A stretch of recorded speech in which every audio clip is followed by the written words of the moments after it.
क्यों आपने सेना की नौकरी छोड़ दी? मेरे मन में एक ऐसा ललसा जगा, एक जागृति आई सर कि मैं उस व्यक्ति के साथ काम करूंगा। तो 10 वर्षों में वहां के लोगों के लिए आपने क्या किया? लोगों की उम्मीद का किरण हूं मैं, लोगों का विश्वास हूं मैं, लोगों की आस हूं मैं। जनता दल यू को ही क्यों चुना आपने? क्योंकि मेरी व्यक्तिगत किसी से दुश्मनी नहीं है।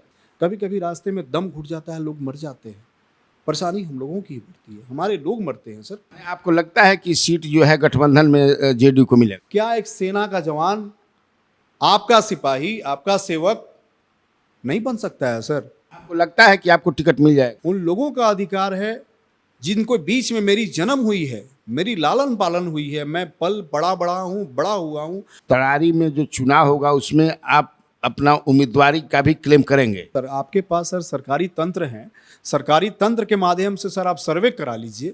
अगर स्थानीय विधायक रहेगा या सेवक रहेगा, वही अपनत्व से अपने स्थानीय जगह में विकास कर सकते। मैं अगर विधायक बन गया ना सर कभी जीवन काल में, तो मैं 1 रुपया सैलरी सरकार का नहीं लूंगा, बल्कि मैं सरकार के फंड में जमा करा दूंगा। पनोरमा ग्रुप, जो सोचता है वो करता है। नमस्कार, न्यूज हाट में आपका स्वागत है। मैं कन्हैया भेलारी, मेरे साथ मेरे बगल में है संजय शर्मा जी। संजय शर्मा तरारी के हैं। तरारी विधानसभा आप जानते होंगे, भोजपुर जिला में जहां उपचुनाव होना है। वहां के एमएलए जो हैं सुदामा प्रसाद, वो आरा के एमपी बने हैं। खैर उस संबंध में तो हमें अभी बात नहीं करनी है। संजय शर्मा जी के बारे में आप जान लीजिए कि संजय शर्मा जी मिलिट्री में जवान रहे हैं।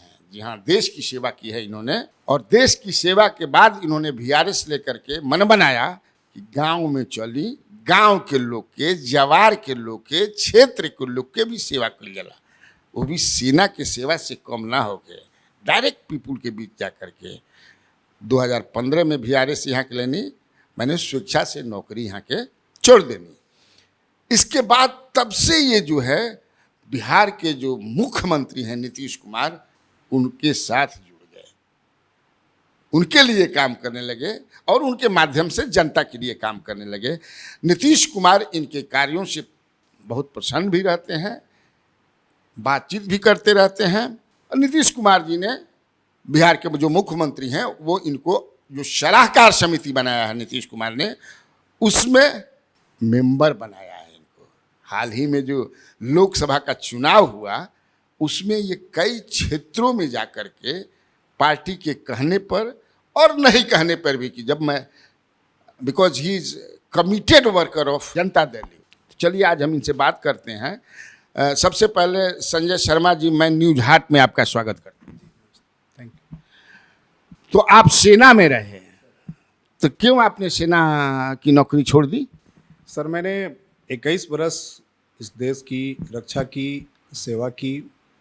उसके बाद एक मन में ऐसा आया, माननीय मुख्यमंत्री जी का कार्य, समर्पण, बिहार की जनता के प्रति, सुशासन का जो सरकार चला, और इतना हम लोग पीड़ित थे 2005 से पहले बिहार के लोग, ये मैंने देखा उनको 10 साल मैंने देखा इनके कार्यों का, तो मेरे मन में एक जागृति आई, क्यों नहीं मैं उस विश्वकर्मा स्वरूप इंसान के साथ, जिसने बिहार की शकल बदल दी, तस्वीर बदल दी, बिहार के लोगों को रहन सहन बदल दी, उस व्यक्ति के साथ मेरे मन में एक ऐसा ललसा जगा, एक जागृति आई सर कि मैं उस व्यक्ति के साथ काम करूंगा, और मैं भी बिहार की जनता का सेवा करूंगा, मदद करूंगा, और मैं अपने जिस मिट्टी का जन्मा हूं, उस मिट्टी के लोगों को आगे बढ़ाऊंगा और उस मिट्टी का कर्ज अदा करूंगा।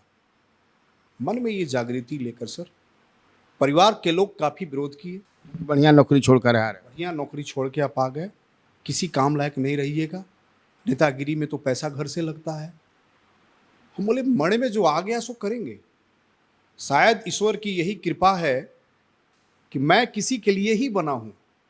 मैंने जब सेना ज्वाइन किया तो उस समय भी मैं पूरे देशवासियों के लिए बना, तभी मैं कहीं ना कहीं सेना में गया और लोगों की सेवा की, रक्षा की। तो क्यों नहीं अपने मातृभूमि का, लोगों का मदद करूं, सेवा करूं, और उस मिट्टी का कर्ज अदा करूं जिस मिट्टी ने मुझे जन्म दिया है, मुझे एक सेना का जवान बनाया है। तो मैंने नौकरी आपने बीआरएस ले लिया आपने, तो उसके बाद आ करके लोगों के बीच आप काम करने लगे। फिर मुख्यमंत्री से कब मिले आप? मुख्यमंत्री जी से 15 के लास्ट में हम आए थे, उसी दरमियान हम अपने क्षेत्र में गए, अपने विधानसभा क्षेत्र में गए। मैं कौन विधानसभा क्षेत्र?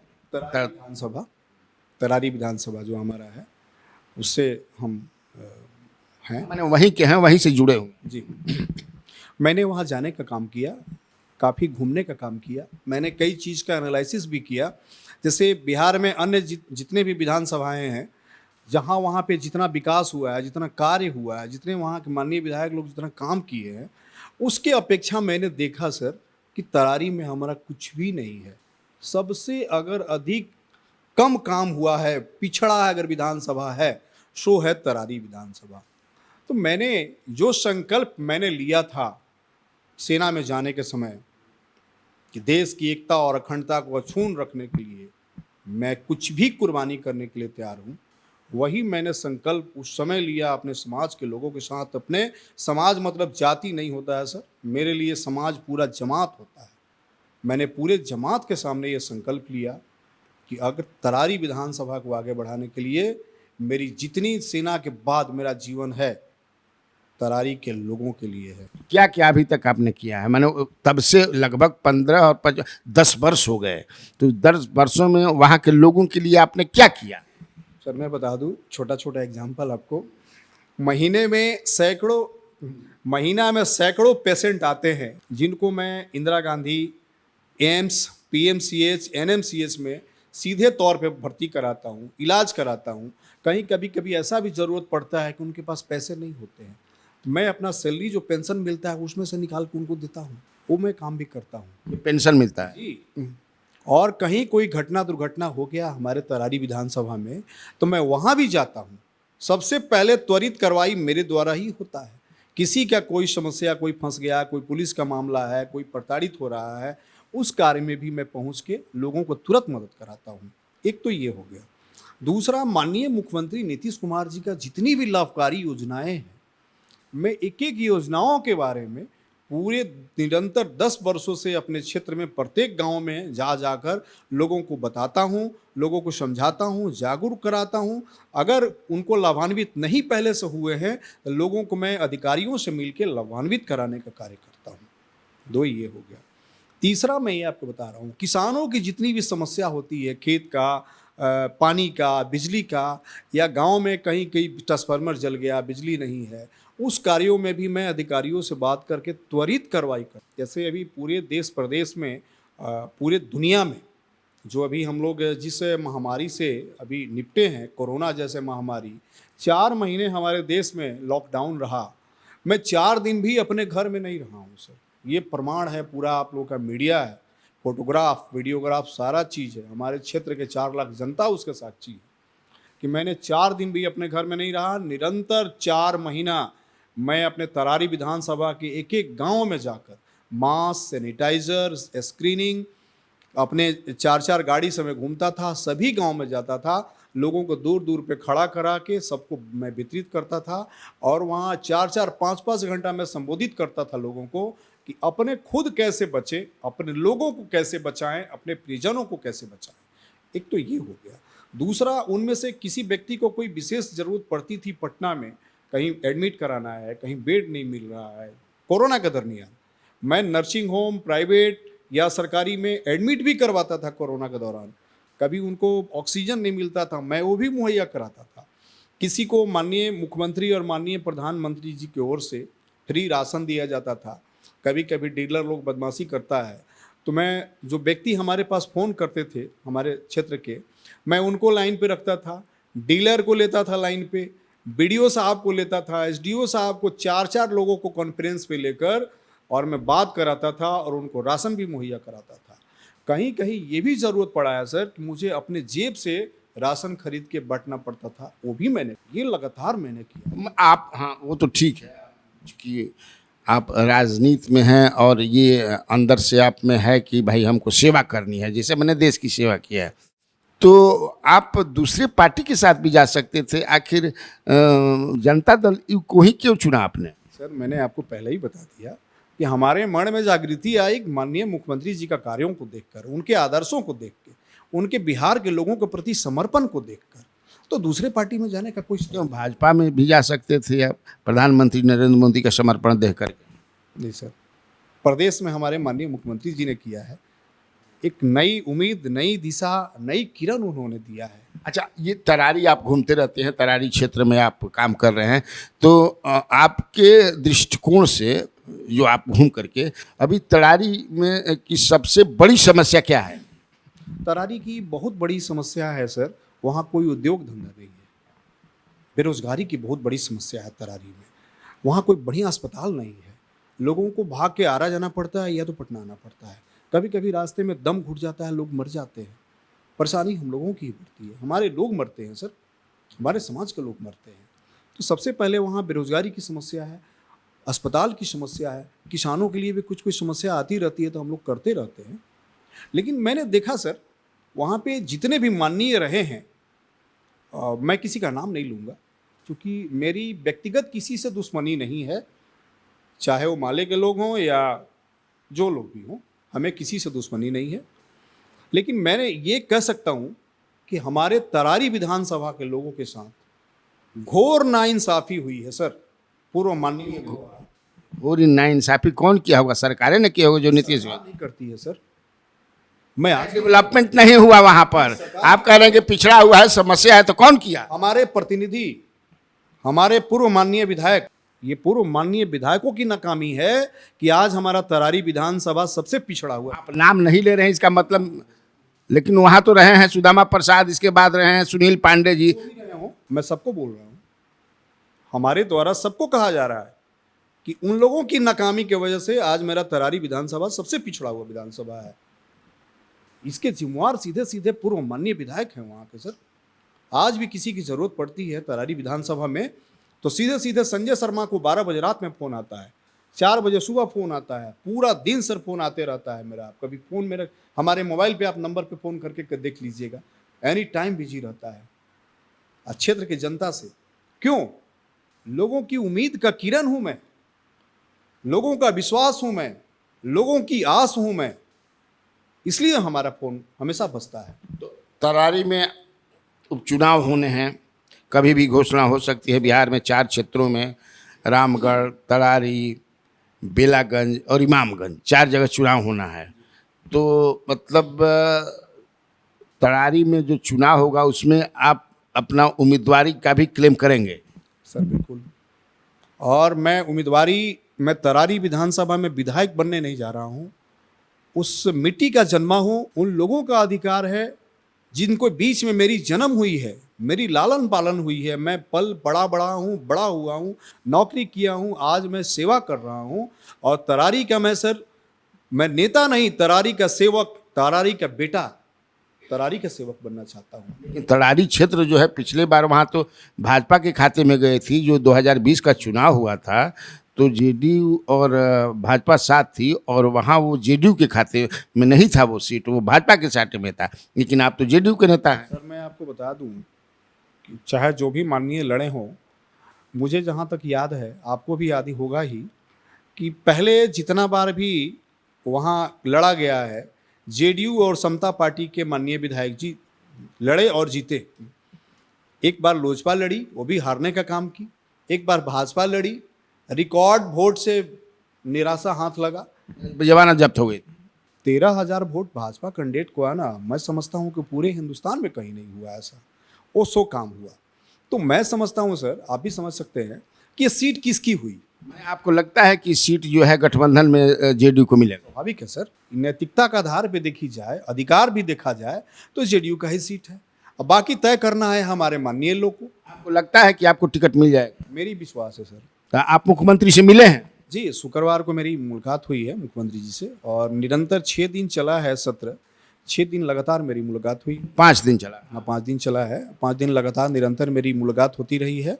शुक्रवार को मेरी वो चैम्बर में जाकर के आप मिल लेते? चैम्बर में, विधानसभा चैम्बर में, चूँकि हम लोग सत्र में कैसे जा सकते हैं सर, तो हमारी मुलाकात हुई है। और मुलाकात ही नहीं सर, मैंने करीब 10 मिनट तक माननीय मुख्यमंत्री जी से बात की है, और अपनी जितनी बातें थी हमारी आप बीती, और पहले मैंने क्या किया है, और पिछले में जो सत्र चला था सर मार्च में, वो सत्र के दौरान भी चैम्बर में मैंने मिला था मुख्यमंत्री जी से, तो उनसे मैंने कहा था, उनका उस दिन संजोग से उनका जन्मदिन था, मैं गुलदस्ता दिया और केक काटा। पहले मार्च में? जी मार्च में। तो ये उनका शायद 1 या 2 मार्च को है। जी जी जी। तो मैंने कहा सर कि ये प्रत्येक सर मैं जब से सेना से वीआरएस करके आया हूँ तब से सर भी एक हर वर्ष अब मैं आपका ये काम करता हूँ सर, गुलदस्ता देता हूँ, आपका केक काटता हूँ, चाहे यहाँ रहूँ या क्षेत्र में रहूँ। तो इस नाते सर आप मेरे राजा हैं, मेरे भगवान तुल्य हैं, मेरे पिता तुल्य हैं, तो मैं आपसे कुछ मांगना चाहता हूँ। बोले बोलिए क्या चाहिए? बोले, सर मेरे लिए नहीं, हमारे जनता के लिए सर, मुझे तरारी विधानसभा का नेतृत्व करना है, प्रतिनिधित्व करना है, मुझे सर आप तरारी दे दीजिए। मैं हाथ जोड़ के सर उनसे यही विनती किया। तो बोले गांधी जी हमारे माननीय एमएलसी साहब हैं, उनको बुलाए और तुरंत ही बोले, संजय गांधी जी संजय गांधी सर, और उनको उनके सामने ही बोले, बाकी कई माननीय वहाँ बैठे हुए थे, सबके सामने उन्होंने बोला कि मैं आपको तरारी दूंगा, जाइए आप तैयारी कीजिए। ये मार्च की बात है। शुक्रवार को जब भी मेरी बात हुई, मैंने ये बात को याद दिलाया माननीय मुख्यमंत्री जी को, और मैं बोला कि सर आप हजारों लोगों को, हजारों से अधिक लोगों को एमएलए, एमएलसी, एमपी, मिनिस्टर, क्या क्या आप बनाए हैं सर?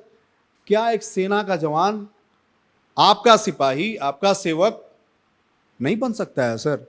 मुझे सर एक बार एक सिपाही पे विश्वास कीजिए सर, जो आपका सिपाही है, कभी देश का सिपाही था, एक बार आप विश्वास कीजिए। मैं सुना कि आपने, चूंकि मैं भी, आप जानते हैं कि कन्हैया भेलारी का डुबंत दस्ता भी होता है, पता करता है इधर उधर, आपने मुख्यमंत्री से शायद ये भी कहा कि तरारी में आप सर्वे करा लीजिए कि जो भी कैंडिडेट हों उसमें कौन नंबर 1 है। हमने ये कहा है सर कि सर आपके पास सर सरकारी तंत्र हैं, सरकारी तंत्र के माध्यम से सर आप सर्वे करा लीजिए। अगर उस सर्वे में मेरा सबसे अगर नीचे आता है तो मैं टिकट मांगने का अधिकारी नहीं, मैं कभी नहीं मांगूंगा। लेकिन अगर मेरा सर्वे सही है, सरकारी तंत्र के हिसाब से आप जनता से सर्वे करा लीजिए, पार्टीगत सर्वे करा लीजिए, अगर मैं फिट बैठता हूँ तो मुझे टिकट सर जरूर मिलना चाहिए, तरारी की जनता के लिए, तरारी का पिछड़ापन दूर करने के लिए और उस मिट्टी का कर्ज अदा करने के लिए। सबसे बड़ी बात है सर कि तरारी के मिट्टी का कर्ज अदा मुझे करने हैं, जहां मैं जन्मा हूं, जो बाबू वीर कुंवर सिंह की धरती है सर, उस धरती को मैं नमन करता हूं और वहां के लोगों को मैं नमन करता हूं, प्रणाम करता हूं, और वहां के लोगों को मैं यही संदेश देना चाहता हूं, मैं निवेदन करना चाहता हूं कि मैं तरारी का बेटा हूं, मैं तरारी के लोगों का सेवक बनना चाहता हूं। मुझे सेवक बनने में अपना जितना परम आशीर्वाद है मुझे आशीर्वाद दें और मेरे लिए दुआ करें कि माननीय मुख्यमंत्री जितने लोग हैं, हमारे माननीय लोग, कहीं न कहीं उनके मन में जाए और मुझे तरारी का सीट मिले, तरारी के बेटा, तरारी का सेवक बने। और सर एक चीज़ और आपको जानकारी में दे दूं, मैंने सुना है, पहले मुझे नहीं जानकारी थी, कि बिना अपनत्व का राजनीति नहीं होता है और राजनीति में विकास नहीं होता है। तो जो सर अगर स्थानीय विधायक रहेगा या सेवक रहेगा, वही अपनत्व से अपने स्थानीय जगह में विकास कर सकता है। क्या जो लोग रहे वहाँ के नहीं है क्या? जैसे सुनील पांडे हैं या सुदामा प्रसाद, वो लोकल नहीं है? आपको पता होगा, वो नहीं पता है। मैं कमेंट उन लोगों पे नहीं करता हूं, चूँकि मेरे शुरू से आदत है राजनीति में, मैं किसी के विरोध नहीं बोलता हूं। माननीय जो पूर्व विधायक थे सुदामा प्रसाद जी, वो अभी यहाँ के संदेश के रहने वाले हैं, और माननीय पूर्व विधायक जी सुनील पांडे जी शायद नवाडी के, रोहतास के रहने वाले हैं। मैं समझता हूँ कोई स्थानीय इसमें नहीं रहा है। अगर नीतीश कुमार आपको तरारी से पार्टी का उम्मीदवार बनाते हैं तो आप सबसे पहले कौन सा काम करेंगे जीतने के बाद? अगर आप जीत जाते हैं, मान लें ये हाइपोथेटिकल क्वेश्चन है कि आपको टिकट मिले, आप जीत जाएं, तो सबसे पहला काम आप क्या करें? मैं सबसे पहला काम करूँगा, उस मिट्टी को नमन करूँगा और तरारी विधानसभा के एक एक लोगों को मैं नमन करूँगा, सबको दिल से प्रणाम करूँगा कि आप लोगों का आशीर्वाद मिला मुझे। और सबसे पहले सर मैं वहाँ जो मुझे सबसे पहले दिखती है, वहाँ बेरोजगारी की समस्या, मैं बेरोजगारी की समस्या को दूर करूँगा अपने युवाओं के लिए, क्योंकि युवा ही हमारे भविष्य हैं सर। युवा हमारे आगे रहेंगे, उनको रोजगार मिलेगा तो हमारा विधानसभा कभी पिछड़ा नहीं रहेगा। तो मेरे पास वो भी सिस्टम है कि मैं कैसे अपने युवाओं को रोजगार दिलाऊं, सरकारी, प्राइवेट रोजगार जैसे हो मैं उनको दिलवाने का काम करूंगा। दूसरा, मैं अपने किसानों के लिए कार्य करूंगा, जो मैं जाकर सर्वे करूंगा पूरे किसानों में कि आप लोगों की क्या क्या समस्या है, बिजली, पानी, नहर, जो भी है आप हमें बताएं और उसमें मैं सीधे सीधे काम करूँ। उसके बाद मैं महिलाओं पे काम करूँगा, महिलाओं की क्या क्या समस्या है, महिलाओं पे मैं काम करूंगा, उनको आगे बढ़ाने का काम करूंगा, जो हमारे माननीय मुख्यमंत्री जी भी कर रहे हैं आज 18-19 साल से। सो मेरा विशेष फोकस रहेगा। उसके बाद मेरे पढ़ने वाले बच्चों पे रहेगा सर, उनकी क्या समस्या है, क्यों नहीं पढ़ पाते हैं। फिर मैं दलितों पे, गरीबों पे मैं फोकस करूंगा, जो पीड़ित लोग हैं, जिनको रहने का घर नहीं है। आप सुनते होंगे कहीं कहीं सरकार की योजना चल रही है लेकिन उनको मुहैया नहीं होता है। मैं वो सर्वे करूंगा, जाके खुद देखूंगा, उसके बाद मैं घूमूंगा अपने क्षेत्र में और मैं सर्वे खुद से करूंगा सर कि किस गांव में क्या कमी है, क्या रिक्वायरमेंट है, उसके हिसाब से मैं कार्य करूंगा। और मैं खुद नहीं करूंगा सर, मैं आपके चैनल के माध्यम से करता हूं सर कि मैं अगर विधायक बन गया ना सर कभी जीवन काल में, तो मैं 1 रुपया सैलरी सरकार का नहीं लूंगा, बल्कि मैं सरकार के फंड में जमा करा दूंगा। या अगर नहीं जमा कराऊं तो वो मैं गरीब दलितों में या कुंवारी कन्याओं के विवाह में या किसी मतलब ऐसे कार्य में मैं बंटवा दूंगा, लेकिन मैं उस पैसे का 1 रुपया का मैं कभी प्रयोग नहीं करूंगा सर। उसके लिए मुझे पेंशन मिलते हैं सर। और दूसरा, अगर फंड की बात हुई सर, तो फंड को तो मुझे अपने से कुछ करना ही नहीं है। जैसे मैं पूर्व में मैं देखा हूँ वहाँ पे तरारी में, वहाँ के जो माननीय रहे हैं वो अपने लोगों और खुद भी उसमें संलिप्त करके और ठेकेदारी करके लोग काम करवाते थे। मुझे जानकारी मिली थी लास्ट में जब मैं आया था 15 में, तो वैसा कुछ भी नहीं रहेगा सर। हमारे जितने कार्यकर्ता हैं सर तरारी के लोग, वो काम करेंगे, मुझे कुछ भी नहीं करना है। बस मेरा काम रहेगा कि लेटर पैड पे जो अनुशंसा है, अनुशंसा पे मैं साइन कर दूं और कौन कितना का काम कर रहा है, कहाँ कर रहा है, बस मुझे जानकारी चाहिए। उसके अलावा हमारी कोई संलिप्तता नहीं रहेगी। जो भी मैं कार्य करूँगा सीधे सीधे जनता के करूँगा, और जनता का रिक्वायरमेंट और हमारी सर्वे कि हमारे किस गांव में, किस मोहल्ले में क्या क्या कमी है, मुझे ये दिखना चाहिए। अगर हमारी जनता अगर हमसे आके कंप्लेन कर दे कि साहब हमारे यहाँ ये नहीं हुआ, वो नहीं हुआ, 5 साल रह गए विधायक, 2 साल विधायक रह गए, तो मेरा विधायक होना फिर बेकार है। मैं जनता के लिए मेरी जितनी भी जीवन आगे सर है, मुझे ईश्वर जितना दिन भी इस धरती पे रखें, हमारी एक एक दिन मेरी जनता जनार्दन के लिए रहे। सुना आपने संजय शर्मा जी को। अगर टिकट मिलता है, जीतते हैं, तो ये समर्पित होंगे तन मन धन से जनता को। कैसा लगा यह इंटरव्यू संजय शर्मा जी के साथ, आप कमेंट बॉक्स में जरूर बताइएगा। नमस्कार।